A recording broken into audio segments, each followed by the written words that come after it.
Hey everyone, thank you so much for coming to this session, which is on using surveys to more deeply engage with your members and supporters and finding amazing storytellers. Can you all see the presentation? There we go. Okay, great. So before we get started, just a few housekeeping things. First, go ahead and put questions in the chat while we're talking. We may not be able to see them while we're presenting, but we'll try to keep track of them. If you don't get your question asked while we're talking, we will have time at the end for questions, so feel free to just put them in then. We are going to talk in this session a lot about different resources and examples of the things we're talking about. To share those with you, we're going to actually share the slides with those links in the notes at the end of the session. And we'd love to have you all start off by introducing yourselves by dropping your name, your organization, where you live, and your pronouns in the chat. In the meantime, we're also going to introduce ourselves. Paku, you want to go first? Awesome. Hi, everybody. My name is Pankuha. The English translation of my name is Pakuher. I'm a second-generation Asian American. I was born on the Menominee and Lakota Sioux lands in Wisconsin. I'm the only person in my family born in the United States. And I currently live now on forcefully taken land of the Kikapuka and Osage tribes in Kansas City, Missouri. I'm a Midwesterner through and through. There are lots of us Asian Americans in the Midwest doing lots of great things. I'm a mother, I'm a spouse, I'm a surprisingly unexpected sports mom because I have children who do a lot of sports, and that's an interesting part of my identity. I currently work at Parents Together as our digital innovation and growth campaigner, and have had the privilege of working with Raz and doing all kinds of really great campaigns, state campaigns, and all kinds of advocacy work. And we have worked really closely doing some of the survey work that we're going to share with you today. So it's a real privilege to be here and to talk to you about storytelling and how it's an integral part of our organizing. Great, thanks, Paku. I'm Raz. I'm a longtime organizer and digital person. I've worked with a lot of different organizations over the years. I'm really passionate about the power of campaigns and organizing to give people a way to use their voice. And one of the reasons I wanted to talk about this tactic is that it's such a great way to do that. My pronouns are they, them, and I live in Seattle, which is also occupied land of the Coast Salish people and the homeland of the Duwamish people. So before we get into all the nitty-gritty, we wanted to do a little bit about what this training is about. And this training is about using surveys to find powerful storytellers, understand more deeply what your members and your constituency want or need, and maybe even drive some earned media. We'll also talk about how to follow up with respondents to the survey to learn more, to build deeper relationships, and cultivate amazing storytellers. This training is mostly focused on using surveys to identify and cultivate those storytellers.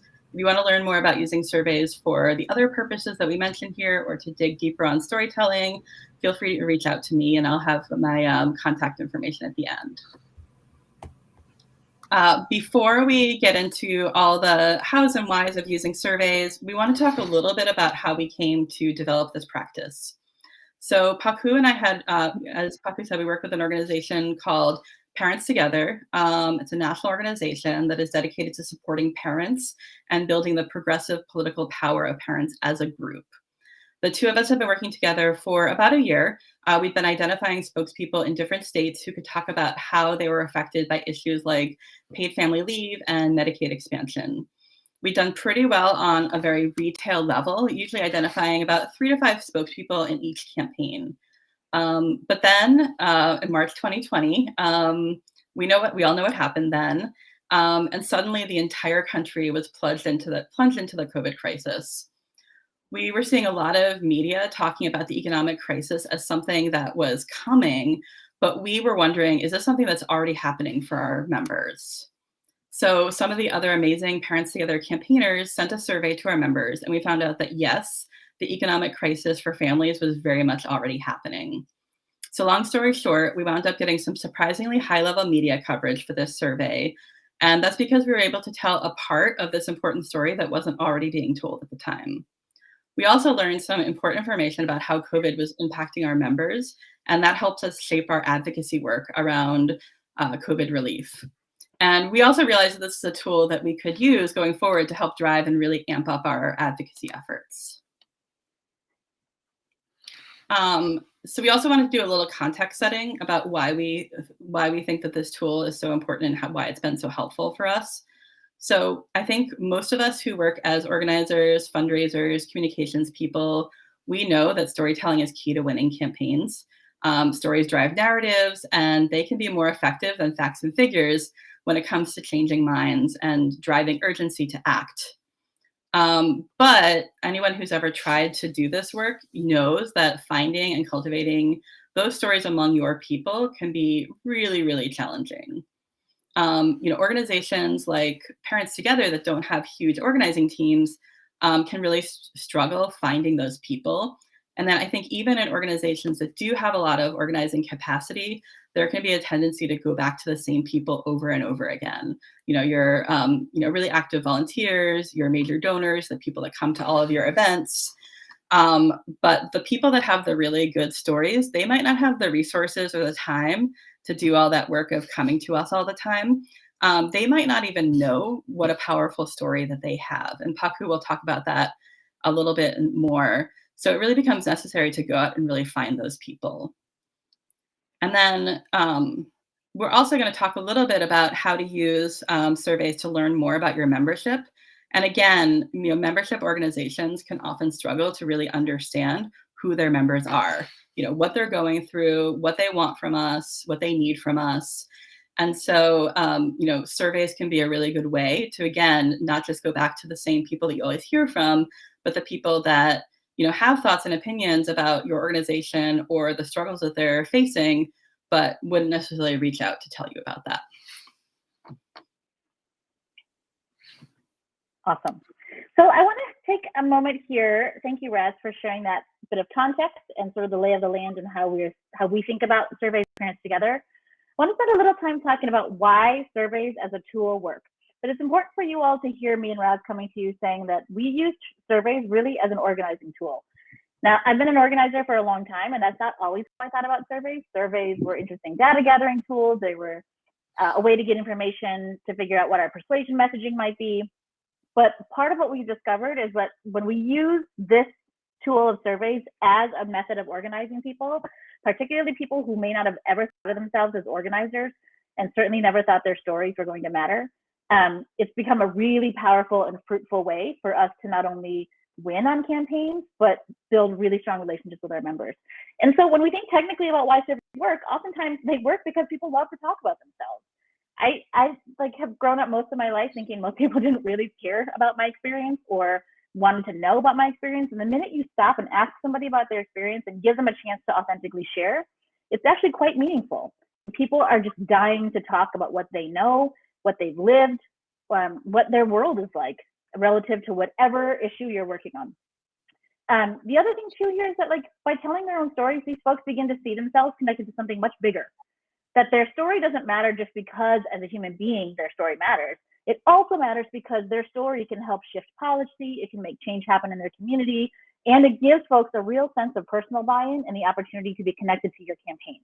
So that's a critical piece to think about is why does this tool work for people? And what's the human nature of people when they want to talk and share what they know?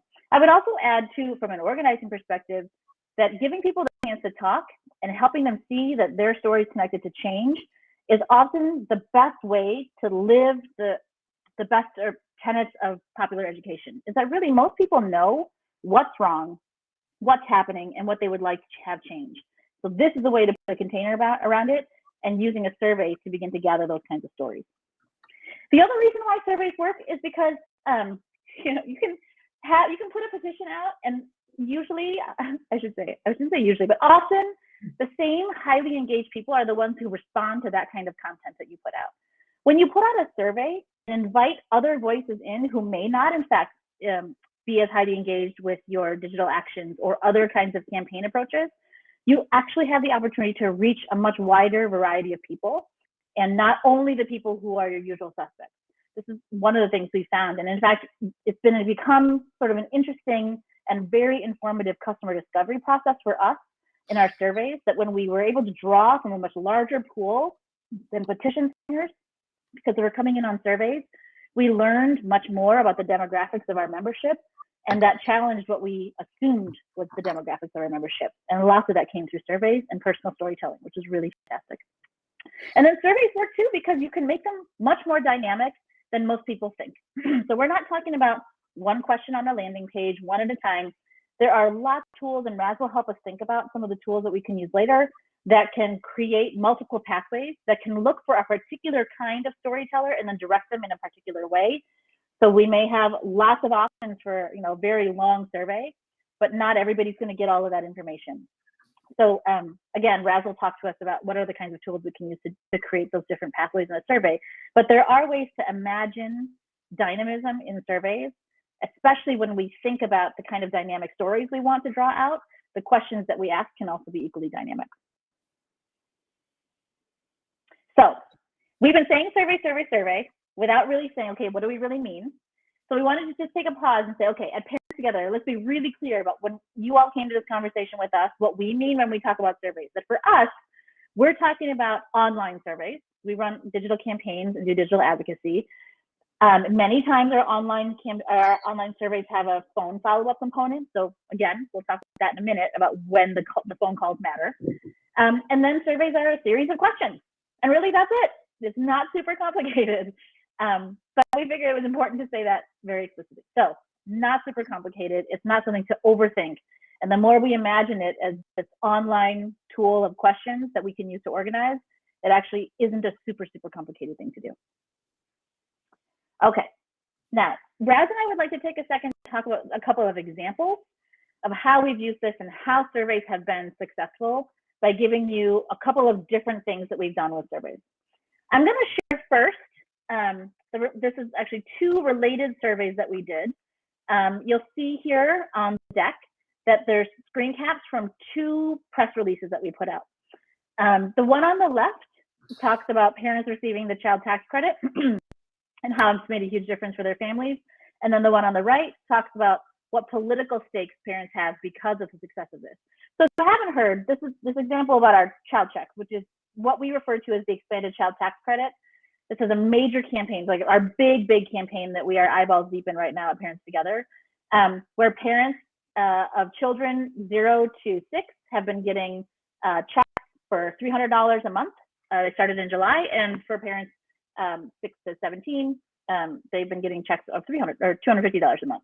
So this whole program, part of the relief package, the early distribution of tax credits, but not exclusively, because you can be a non-tax filing family and still receive this benefit as a part of the rescue package.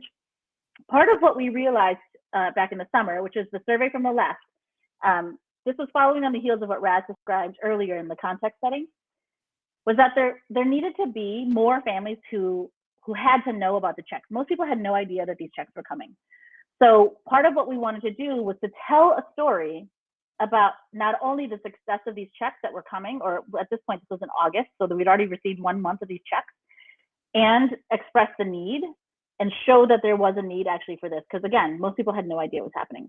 So we did a survey in order to tell that story. We built the survey with the goal of telling that story. It wasn't just a survey to see sort of where are our members, but really, where are our members in this context, in this arena, and what would it do for a campaign? What would it do for our campaign? So that was to show that, like, this is huge. And anybody know, if anybody's been following this, like the first round of checks this summer had huge impacts on families. Like when we talk about a life-saving kind of a thing, that's what this has proven to be for families. So the setup for this is that actually we're using two surveys, and in fact, we've done multiple surveys and some related state surveys. We are using these surveys to tell an arc of a story. So each survey on its own tells a story, and when held next to each other, they show the development of a narrative for families and for parents in the United States around these child checks. So when you look at the screen cap on the right, what you'll see, very small at the bottom, that this is a politically popular policy, that 67% more of these folks are likely to vote for politicians who support the extension of these payments. That's different, but we built it up in order to tell this story. So one of the successes of this is that, okay, like there's a long tail on this, and we knew socially and culturally there would be a long tail because the pandemic has been so harmful to families, particularly Black and Brown families, and that was part of our internal narrative in our campaign as well. But this is a way to use multiple surveys to tell the bigger story. The other successful pieces here on our Child Check surveys is that they were national surveys that we didn't end up pulling some data to sort of leverage in states. In addition to building the momentum, we also earned quite a bit of media on this. And interestingly, part of the prediction that we think was like the long tail of this pain point, and filling in the gaps when Raz was saying, what are the stories that aren't being told? And how do we tell the stories? And in this case, how long can we tell the meaningful story and how can we escalate the story was actually what drew the press in lots of ways. So even though we did these, like the first survey that I showed you in August, there for weeks, reporters were reaching out to us to talk about the survey, to talk about the results, to see if we had parents who were on lists, who had completed the survey, who would be willing to be spokespeople, which ended up leading to incredibly powerful campaign spokespeople who have gone on to do interviews with press, who have done both written interviews and on video. They produced other sort of campaign videos for us. It's been really exciting, and it's been a really diverse group of people. So part of what we saw too in this, the last couple things here to share, is that it was parent stories that showed the need for this. It wasn't us driving a campaign as a campaign house saying, we're gonna run this campaign, but it was really the voices of parents who were suffering, parents talking about their children, talking about their partners, talking about what they were going to be able to receive now or get now. Things like one of our people replied to the surveys and told us that now their kids could go to school with new shoes for the first time because they got these child checks. Those are the kinds of things that were compelling, that were far more moving than Raz described earlier, than the data, than the sheer numbers. And then we were able to contribute to the ongoing drumbeat, which is still happening now. Like, there's no resolution on this yet, and it certainly hasn't been extended yet. And so we've been able to tell popular narratives that helps us contribute to the drumbeat. So this has been a huge and exciting way for us to use surveys with our Child Checks campaign. Thanks. And now I'm going to share an example of how you can do this on a more local level or in a coalition. So last year, we were working with a coalition of organizations in Florida that was pushing for better COVID policies and economic justice measures like better unemployment. The Florida team was up against the worst governor in the country and a huge spread out, crowded set of media markets. So we decided to run a survey with another group, Opportunity for All Floridians, to identify storytellers and high-level volunteers, and also help get out the word in the media about how much regular Floridians were suffering, both from the economic impact of COVID and also from DeSantis's terrible leadership. This was a survey that we had to do together. We had the membership base in Florida and the capacity to run a survey and do analysis, but we did not have a team of organizers on the ground or relationships with local media in the state, which Opportunity for All Floridians did. So it made a lot of sense for us to work together. And I'll be honest, it was a lot more work to do as a coalition. It took months to finalize the survey questions and to find the right time to put it out in the field. But I have to say it was completely worth it. We got over 3,600, I need to update that slide, but over 3,600 respondents, including hundreds of people who shared powerful stories. And we never would have been able to do all that follow-up as parents together, but we didn't have to do it alone. We were working with an amazing team of organizers who immediately started following up with the respondents. It was honestly like GeoTV for a few days. We had a really intense schedule and we were doing follow-up around the clock, and it really paid off. There were also hardworking comm staff who had relationships with the reporters and were pitching the whole thing, both the survey results and the spokespeople that we were identifying from the survey to reporters that they had the relationships with. So we wound up with dozens of spokespeople and volunteers. And those folks have gone on to do things, they were cultivated to do things like speak at hearings, record videos of their stories, things like that. Could you go to the next slide?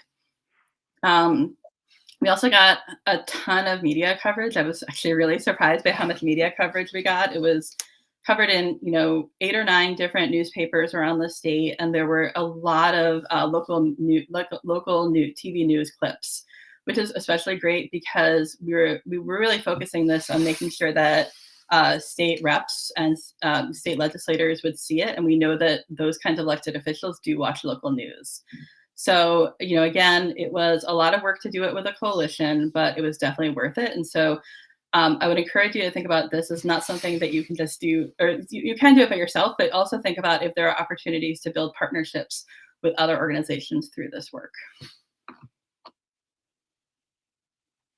And so now we're just going to talk a little bit about how to design the surveys. And I think, as with any campaign tactic, you really want to know what it's for first. That's going to really help you figure out what kind of survey you want to do, what kind of questions you want to ask. One thing that we often think about ahead of time is, what's your headline?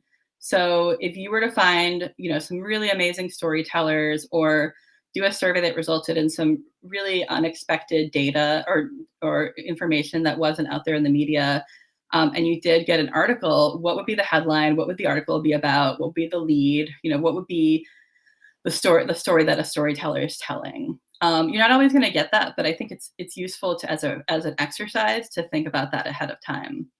And then related to that, what is the goal of the survey? Are you trying to find media spokespeople or someone who can speak at a hearing or write a letter to the editor? That's going to be different than if you're trying to just get internally a deeper understanding of your membership.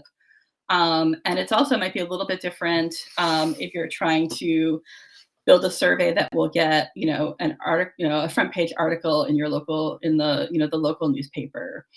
So those are all going to lead to different kinds of surveys, and you want to think about that ahead of time. And then it's always good to just have, from your ultimate goal, think about what are the metrics that you want to get from this survey. Do you want to have 20 spokespeople that you can follow up, potential spokespeople that you can follow up with? Do you want to, for instance, know more about why your donors give to your organization? Or, as an example of an issue that we've worked on in the past, do you want to know the percentage of your members who have used the free school lunch program in the past? So those are all kind of just examples, but it's really good to have that sense of what your goal is. And again, that's going to help you design your survey. And then thinking about the questions that you ask. Paku and I were joking when we were building this that we're not going to be able to give you an entire training on survey design, because that's something that people build careers around. We have included in the slides that we will share at the end of this some resources that we have used in the past to design our surveys, but just a few of the sort of top line lessons that we've learned, or some best practices. It's always, as with any sort of campaign communication, you want to use simple, non-jargony language, especially if you're surveying people about a policy issue that you're working on. You want to make sure that you're not getting too in the weeds policy-wise. And remember, the focus is on their experience. That's what you want to ask about. And just as an example, last year I did a survey on Medicaid expansion. And, I found myself getting bogged down in questions about things like, the difference between copays and premiums. And then I realized, no, we were actually just asking people, have you had trouble paying for healthcare in the past year? And that was the question that we asked. And that gave us some really great responses. If you do need to get more specific into really nitty-gritty policy stuff, you can always ask more questions when you do the follow-up. And then this may sound obvious, but it's always just good at the end to make sure that the questions that you're asking give you the information that you need. So for instance, if you're looking for storytellers, even if you had a whole survey full of a bunch of, multiple choice questions, make sure that you have at least 1 or 2 questions where people can, where there's an open response and people can just write their story. For one thing, that's going to tell you who are the people that have amazing stories. And also that's going to tell you who are the people who want to share those stories. And again, if you're asking for storytellers, there's a few things that we always make sure to include. One is permission to share their story. You're going to get that again when you do the follow-up, and Paku will talk about that, but you always want to ask that in the survey. You want their contact information so that you can follow up with them. And then we always ask for permission to follow up with them. And we found that asking permission to follow up with them gives us much better results when we do try to follow up with them. And then finally, put yourself in your respondent's shoes. Again, make questions clear. And if you're asking people about hardships that they've experienced, really be respectful about that and be mindful that sometimes you're asking people about like the worst thing that's ever happened to them. So you just want to keep that in mind. And then one thing I also just wanted to say about survey design, in this training, we're talking mostly about two different kinds of surveys. Sometimes they're combined, but one that's focused on identifying stories and storytellers, and one that's more like a poll, and that is intended to be a media hook on its own. We've had great success with both, but we've done a lot more of the former, and that's going to be more reliably successful. If you want to do one that's more like a poll and you want to get media coverage from it, really make sure that you think you'll be able to tell a story that's not already being told, and that you have the comp capacity to pitch it, because it is a ton of work and the results can be a bit hit or miss. But good storytellers are always going to be worth your time to find and build relationships with. Awesome. One thing I would add, Raz, if it's okay, when this piece around putting yourself in your respondent's shoes, it's been really a good exercise for us at Parents Together. When we practice that discipline in our survey design and in the way we think about how we're asking the questions, it's a really good opportunity for organizations to think about equity and access and the way that we practice sympathy and empathy in the ways that we engage with our members.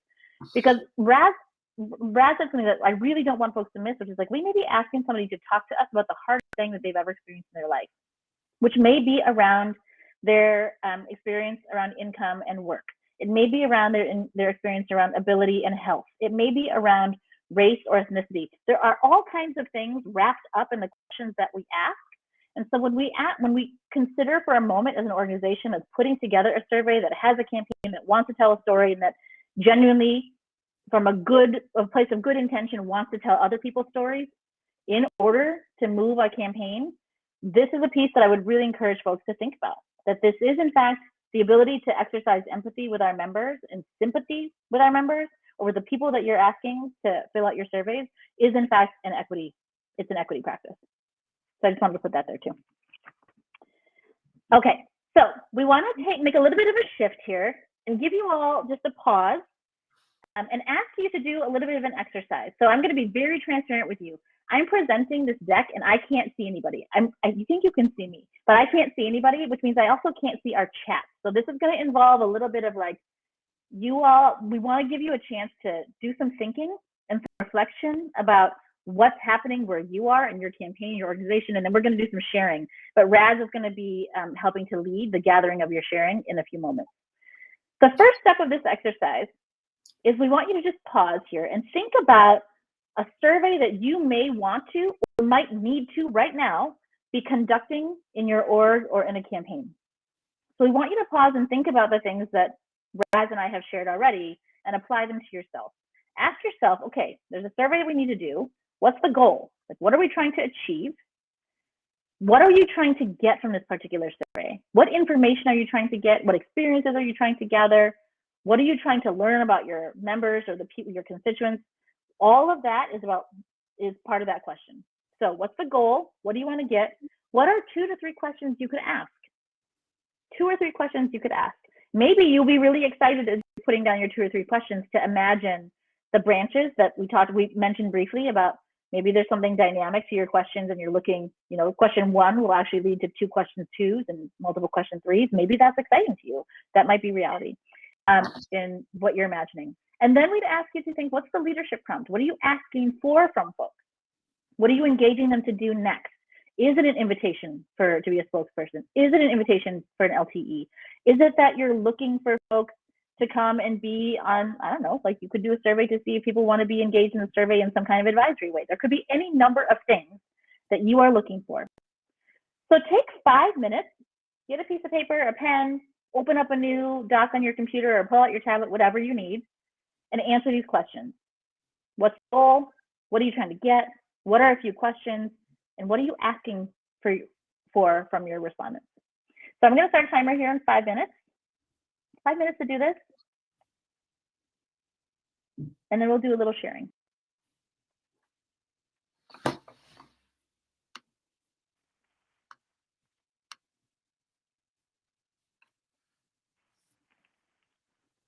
Oh, somebody asked if we can see the Florida survey questions. I will dig up that survey. I think it's still live, and I will.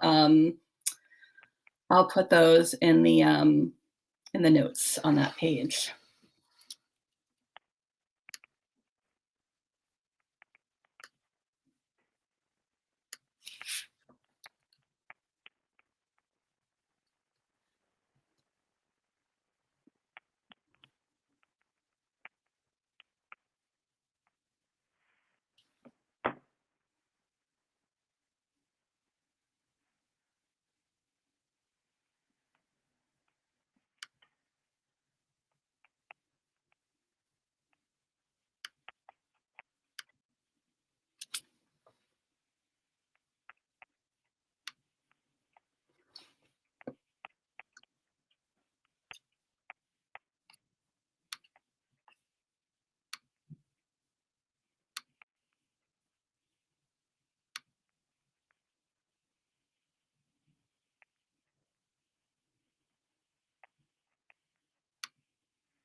We're about halfway through.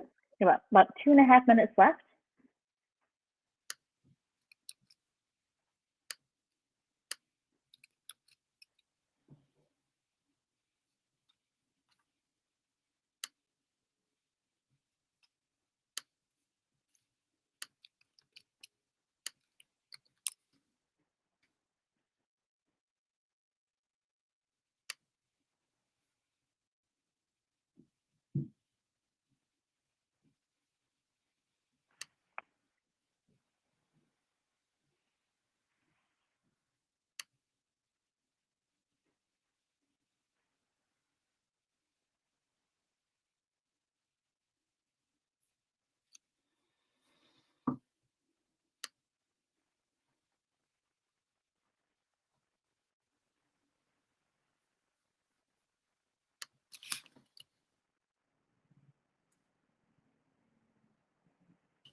Yeah, about 1 minute left. And then we'll come back and do a little sharing.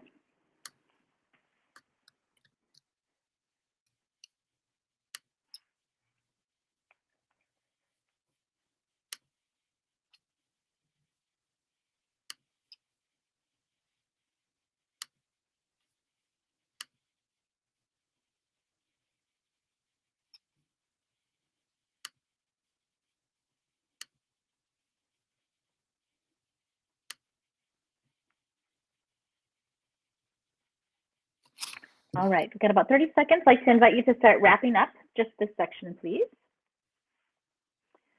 Finish up that last brilliant thought you have about how your surveys are going to help you be awesome finders of storytellers and nurturers of leaders.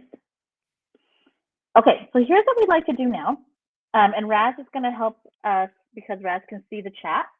What I'd like to have us do now is take a few minutes and write into the chat the things that you wrote down when you answered these questions. That might take a few minutes. So we'll spend another 4 or 5 minutes doing this. There's a couple of things I'd like to ask you to really be mindful of as you're sharing.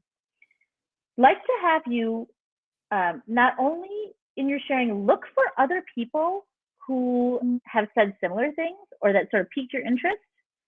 And when you find those people, write their names down and find them in the Netroots app. So I suspect that as you're sharing the things that are happening for you that are related to surveys or ideas you have, that's going to spark something for somebody else, or someone's going to be like, oh my God, that's like exactly the same for us. We should talk.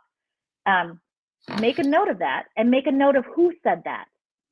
And then Raz and I invite you to commit to reaching out to that person, because we all know how to get a hold of each other. We're all in the app. So Raz, if you could keep an eye on the chat, and we'll do our best to do some shout outs and some really great stuff that we see there. Let's do this for a few minutes.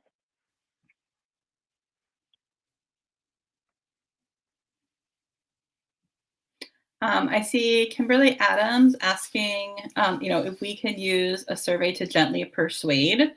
I think that's definitely something that you can do. I think one thing that I would just think about is how many people are actually going to see the survey. It really depends on, the venue, the channel that you use it, your click rates, things like that. But I think, even a very successful survey, if you send it out over email or something like that, you might get a few percentage points of your audience actually seeing it. So it might not be the most valuable method for persuasion.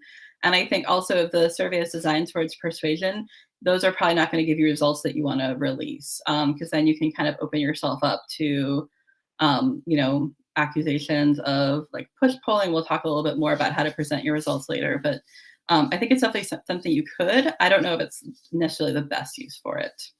Do we have anybody else that I don't see anyone else sharing anything? You might still just be working on your stuff or things like that, but is there anybody else that wants to add anything in the chat?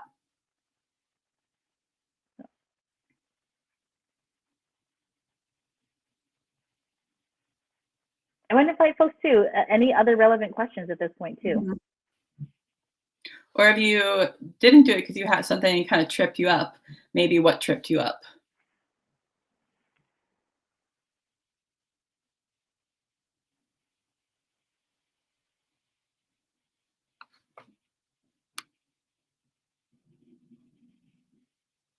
Oh, Hannah asked if we can repeat what we're being invited to share. So just if you did the exercise, what you wrote down for the exercise. So what is a survey you might want to conduct? The ultimate goal of the survey, what do you want to get from it? 2 or 3 questions you ask, a leadership prompt. You don't have to share all of that, but just any of it that you wanted to share. Mm-hmm.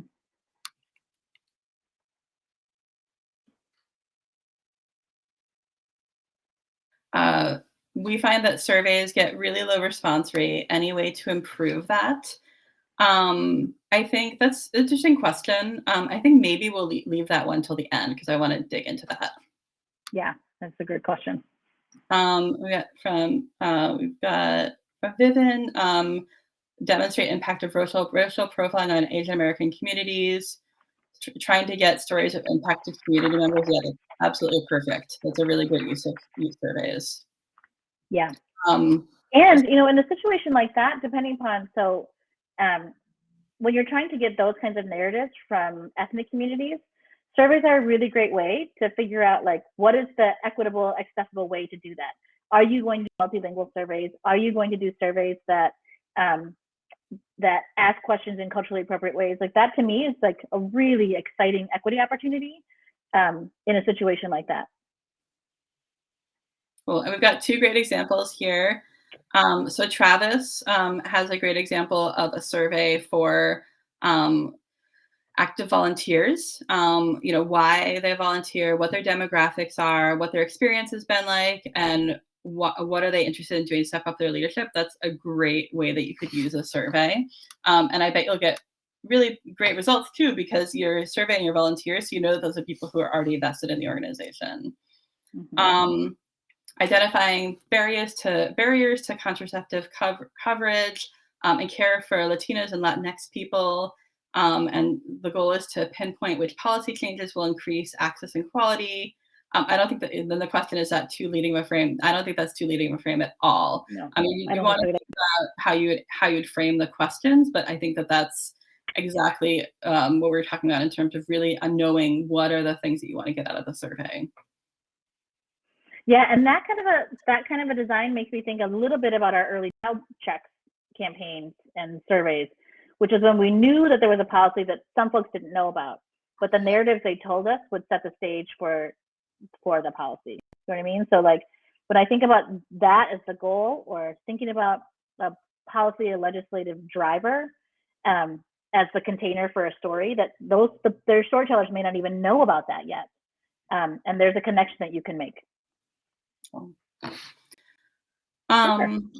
Great. And then I just want to, one more that I just want to address. So a goal of an upcoming survey, campaign development to figure out what environmental justice and climate justice issues our members are facing, looking for storytellers and potential leaders. I think that's a great goal, just really understanding what your members are going through. I think that's excellent. Okay. Awesome. Thank you all. Yeah, thank you all so much. These are some great, and if folks have more that are percolating, please just feel free to drop them in the chat while we're talking. Yeah, awesome. And again, if you saw somebody say something really interesting to you, or you want to talk to them more about them, find folks, find each other. Okay, so the next thing we want to do is talk a little bit about following up with respondents and some of the best practices we found in doing that. Now, Raz, when we first started, said at Parents Together, we've largely used surveys, one, to do the big campaign narrative pieces, but our surveys have unearthed really incredible, amazing spokespeople for our campaigns, and public storytellers for our campaigns. So we want to talk a bit about how we do that, how we get to finding those people, and how we nurture the relationships that make those people want to work with us on our campaigns, because originally they just got a survey from us. One of the first things that we think is an important discipline is imagining these always as organizing conversations. It's not data collection. It's not transactional. It's not like, oh, you did this thing, so we're going to call you. It's always, always leaderful. And the idea is, certainly for us at Parents Together, and it may be true for you, that many of the people who are on our list are not the kinds of folks who you would imagine as activists, who don't imagine themselves as advocacy leaders, and yet they have all the skill and story and components of leadership. They just don't know yet that they're leaderful. So when we engage with people in these follow-up conversations, what we know already is that anybody who took the time to fill out the survey and then said, yeah, totally, here's my phone number and here's the email and you can contact me, they want to tell their story. So the fact that we call them, remember we said surveys work because people want to talk, right? So they already told us they want to talk, and they're showing us exactly why surveys work, like the basic human principle of wanting to tell your story, or the human practice of wanting to tell your story. When we listen, what we're showing them is that at the heart of our organizing is them, is their experience, because their story is their life, their story is their experience. And so it gives us a chance to tell them that they're important. It gives us a chance to value them. And to tell them we really do care about them. A couple of other things that we like to do, very practical things we like to do, is we consistently work on practicing rules of consent. So that means for us, did my screen just change? Hang on a second, because somebody's calling me now. I should have put this on Do Not Disturb, and now I had to go back. Okay, there we are. So one of the things that was really important to us is consent always. And Raz and I, when we were in the early stages of doing a lot of state-based surveys together on a project we were working on together, we realized that like people would tell us that they wanted to talk, they would give us their phone numbers, and we could just call them. We realized that we didn't actually ask for permission at that stage. So they said yes in the survey, they said it's okay. But there's still another intermediary yes before we can even talk to them. So we decided we would text people and say, hey, this is Raz, or this is Paku, blah, blah, blah. Is it okay? You still want to talk to us? You filled out the survey, blah, blah, blah. And interesting things happen. People would oftentimes say, yes, great, you can call me, or yes, you can call me at this time because I work at a particular time. So if I just called somebody at 2 o'clock or 7 o'clock, they might be working or caring for their family members. The other thing that happened was we discovered there was another equity access point, which is that there are a lot of people who gave us their phone numbers who said they wanted to talk, but may have been on phone plans or digital plans that when we called them and talked for 15 or 20 minutes, sometimes an hour, if somebody really was like excited to talk, we would eat up all their minutes and they no longer had minutes. And so we discovered that there were ways then, because we took the point of consent with the text, that we could actually have the whole conversation via text, because a lot of people have unlimited text on their plans, but not unlimited minutes on their plans. That was a really interesting learning, but always rules of consent. And that also meant that, like, okay, you tell me your story, you're excited. I say, okay, we've got this reporter who's interested, or our comms person wants to contact you. And they're like, great, that's wonderful, dope, I want to do that. One of the things I would still always say was, at any time, this is wonderful, but at any time, you have the right to change your mind. For no reason, you don't have to tell me why. There's no harm, no foul. We could be leading up to something, and if you are no longer comfortable, you can say no. This is your story and you have authority. And that's been really powerful for us. And it's also been a deep part of our relationship building with people. The other thing that's really great, and you should do, is familiarize yourself with your respondent story. So when you call people, be sure that you read their survey responses. Be sure that you understand what they're talking about. Because when you get on the phone, you should be able to say, this part of your story really moved me. Or when you said this, it made me feel this. Or I was listening when you said this thing, and it was very powerful. Those are the ways that we express gratitude and recognition and value in people's stories. And that's also what it means to really listen. That's also what it means to not make this a transactional survey data gathering kind of an experience for folks, and that it feels valuable. And it helps folks see that there truly is power in the story because somebody actually is deeply listening to it. And then the other thing is, this is like the best of our organizing, is rooting all of this in relationship building. I've always asked myself at Parents Together, when I'm talking to somebody who has said yes and they let me call them and they gave me their time, which was a gift, what does this mean for my relationship with them? What does this tell them about their relationship with Parents Together? And what does that tell them about their relationship to the potential for being an advocate that they never imagined that they could be? And that's really powerful and incredible stuff. So, the other reason why it's important to think about this as organizing and rooting in relationships is that when you find somebody who's a great storyteller, who has a really wonderful experience with you and feels valued, they are more inclined to be engaged with you over time. They are more inclined to deeply invest in the campaign and in the organization and build relationship, not just with you because you want to tell their story, but because they believe in the values of the thing that we do together. And they're much more likely to leverage the people that they know. They're much more likely to tap their network and their folks to join them, which is, right, that's the best of our network organizing. And then the other thing that's super, super important to do, is to report back to people.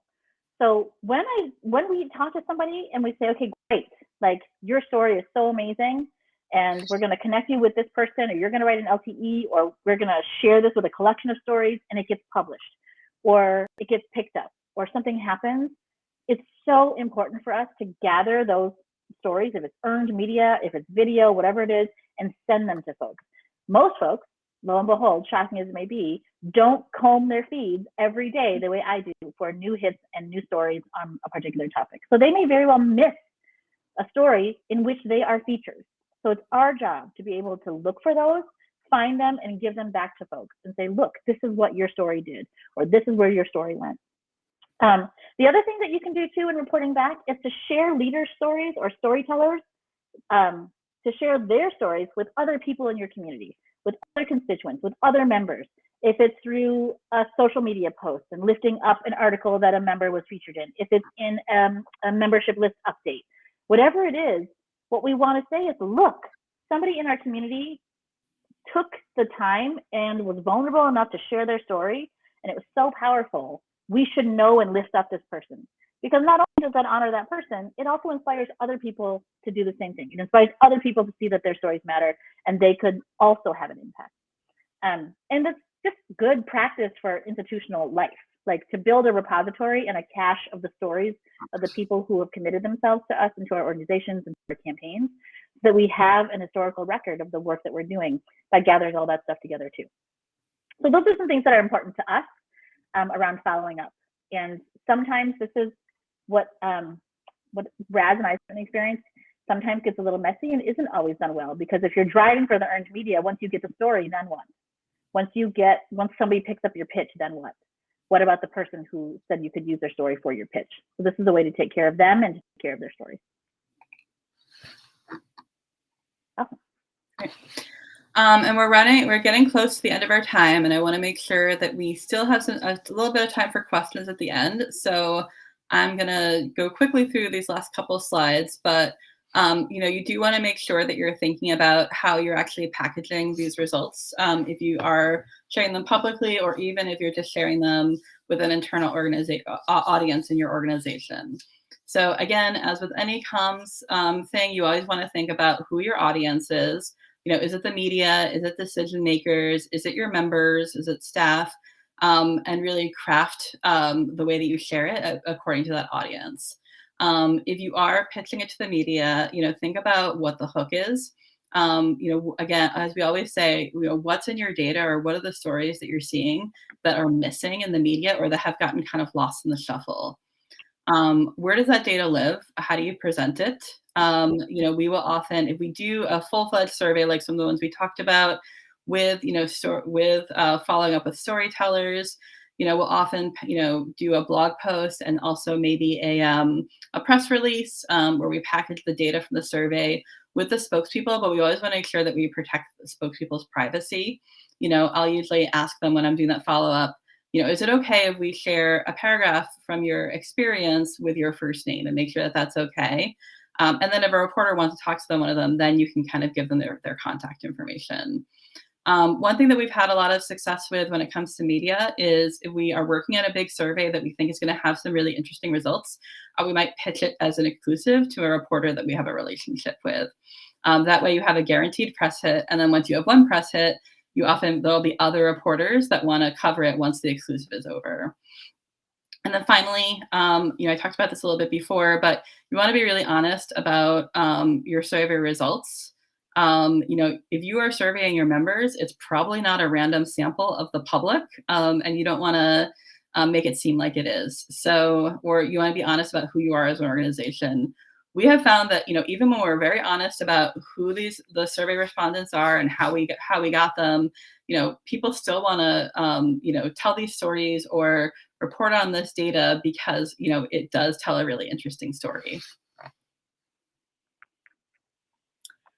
And then we're just going to talk a little bit about the tools that you can use. So, there's all sorts of survey tools out there. When we are doing like a full-fledged survey, or even sometimes when we're just doing, when we're collecting stories, we like to use SurveyMonkey. It offers a lot of options. It's pretty easy to use. There's a lot of great data analytics tools in it. You can do a lot of different sort of question pathways, which is really nice. It's not free, but it's also not super expensive. If you are just collecting stories, for instance, on like one specific issue, and you really just need a place for people to share their stories and give you their contact information, then you can use Google Forms or your CRM's forms. You can do it over text. You can do it like even on social media. You don't have to be, if you're a really small, scrappy organization, you could even just say, email us back with your story. It doesn't have to be anything super fancy. So there's a real wide range of options that you have. And the same goes for tracking respondents. I think it's always best to just use whatever you already use at your organization. So we use Google Sheets to track our respondents. You can also, if you have a CRM that's really good at tracking, volunteers and activists, you could use that. Paku really likes product management software. So I'm a total Airtable junkie. I know not everybody likes it, but it's great. And what I love about Airtable is that you can input all kinds of information into the cells and into the sheet. So if you've got media clips, if you've got links, if you've got all kinds, you can literally just dump the media and the video right into it, and everything lives there. But again, it's what Raz says: do what is culturally comfortable for your organization and for what you all are doing, and use the tools you have. I mean, sometimes it's nice to try something new, but it's not necessary. You don't have to recreate the wheel if you've got something that works already. Cool. And that is the end of our session.